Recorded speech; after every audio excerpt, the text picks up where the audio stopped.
സമരം ചെയ്യുന്ന സംഘടനകളുടെ ആവശ്യങ്ങളോട് സർക്കാരിന് അനുകൂല നിലപാടെന്ന് ധനമന്ത്രി കെ.എൻ. ബാലഗോപാൽ. ക്ഷാമബത്തെയും ശമ്പള പരിഷ്കരണവും നടത്തുമെന്ന് മുഖ്യമന്ത്രി തന്നെ പറഞ്ഞിരുന്നു. എല്ലാ സംഘടനകളും അവരുടെ ആവശ്യങ്ങൾ മുന്നോട്ട് വയ്ക്കുന്നുണ്ട്. ജോയിന്റ് കൗൺസിലിന്റെ വിമർശനം കണ്ടില്ലെന്നും ധനമന്ത്രി പറഞ്ഞു.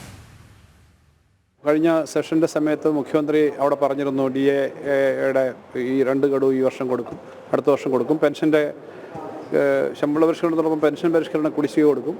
ബാക്കി കാര്യങ്ങളെ സംബന്ധിച്ചെല്ലാം ഗവൺമെൻറ് പോസിറ്റീവായ നിലപാട് തന്നെയാണ്.